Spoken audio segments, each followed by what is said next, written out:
So I'm just going to do some of my more historic ones. This is from the Sunday, the 17th of November, and this was an extremely wild and powerful one. And this time I was using Epsom salts and eucalyptus and cypress or cedar, whatever was in the bathroom. And I think maybe some mint, I can't remember exactly. I didn't use the lavender. Eucalyptus was one of the oils I used last time, very powerful. Anyway, I did my usual anointing, and then I had a really beautiful deep dive into a gorgeous point of kaleidoscope in the middle converging, and I was having all kinds of downloads about the power of the goddesses and manifesting in my feet, and manifesting my books becoming a real, the creative thing that sets me off. So I'm just going to pause it right there because I go into how I'm manifesting for myself and seeing my goddess cards emerge and stuff. These videos are really more about how the downloads happen. So I'll go on to the next one because it ends up with me talking about loss. I went through some profound moments about loss, knowing that loss was coming for me, that I was going to lose my mum, I was going to lose brothers at some point, and at some point I'm either going to lose Steve or he's going to lose me. And the children, I envisioned the children being there as older people, older than me and Steve are now, seeing. So basically I see myself as an old woman and Steve as an old person, that we die very close to each other in age, so within weeks or months of each other. One goes and then the other. It doesn't tell me who goes first, and that our children are with us when we die, and as that we're old people, so that's quite comforting. Then it goes into dimensions. This was a very, very intense one. By the way, this was one that happened in the bath. It wasn't to do with an orgasm.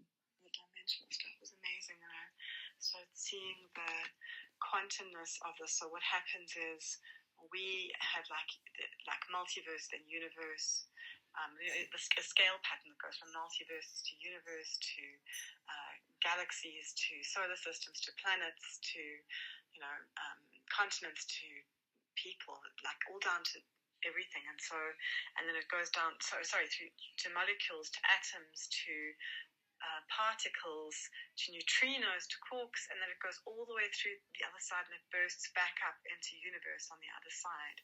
So it's and they're ever expanding and collapsing in upon themselves, and there's every chance that the simulation comes to an end, because there are literally trillions upon quadrillions upon quadrillions of universes out there, and all of them are collapsing or expanding at the same time. They're dying or coming into life rapidly, like all together at the same time. So it's possible to be in any one of those. And then there was something in it about dimensional overlap that was really beautiful. And then I kind of saw how I just saw like we could even be a body, like a light body of some kind, and that light body is made up of cells, and each universe is a cell, and with a microcosm with the little pieces inside the cell, and then it goes quantum again within each cell. It's fucking mental.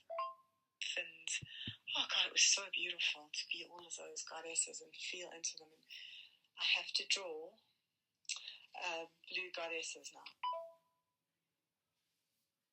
I have to draw goddesses with this beautiful fish, dolphin energy, because that's what I have when I go into that space and I become my water goddess.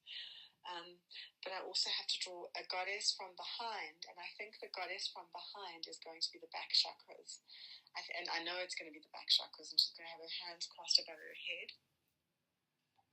And then she's going to have all of these chakras lit up her spine all the way to the top, and potentially even wings. But she's going to be the back card.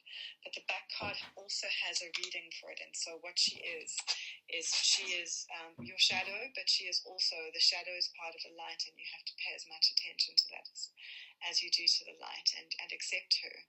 And part of that shadow is the fact, and I touched my bottom chakra, my root chakra to my crown chakra, is that connection between the root and crown chakra, which is so important because you're bringing yourself into connection with the earthly self that is here in this kind of incarnation, having this experience, and it's earthly, and you've got to forgive yourself for your earthliness and your animal. So the sex stuff and the, when you fall down and you do bad things, when you say bad things, when you're mean or spiteful, when you overeat, you eat too much sugar, or you do things that are bad for yourself, or you say bad stuff about yourself, you smoke too much weed, you masturbate, you fucking watch porn, whatever it is, the things that you judge yourself and flagellate yourself about, love them, forgive them, because that body is neutral. The shadow is part of it. You have to pass through the shadow to get to the light. And those energy chakras are creating all these mini Tauruses in your body and your light body as well. And you have to keep them clean and clear. And to keep them clean and clear, you have to let the light come out the front of you and go around. As it goes around into the back, and that beautiful Taurus, it's going to come back in. And it's going to come back in a shadow. So it's going to come through your shadow back into the light again. And loving that shadow is the only way that we accept it and integrate it and heal it. So loving that shadow, forgiving the shadow. Don't berate yourself when you fall down. Love yourself. Get up. Do it better the next time. And the next time that light passes through the shadow, less the shadow will stick. And the light will be cleaner, and you'll feel fresher and better for it. But open and pop those chakras all the way up and down your spine at the back. Blue Goddess. I was thinking about my light body, the blue grid of my body, and then I realized. So this was another download that came in as well. I could see it, and I'd seen it before. I saw it recently when I was working on Dad. I had this flash of that blue light body that I was working on, and that's what we all have. We all have this blue kind of good scaffold that we are built from. That's our holographic blueprint, I suppose. And woven through that is golden energy, but also, and then things pulse along that golden energy and move all the time, tiny little sparkles of other light, green and white and red, pink, orange, purple, violet, dark blue, and it's on this beautiful black ground. And it's just so gorgeous, and you can see energy in the body. It's red or yellow, or different colors that moves through the body, but you can see how to work it through the body. And I'm going to be putting my hands on people more to do this, because this is obviously how these energy centers work. Oh, it's just absolutely mind-blowing.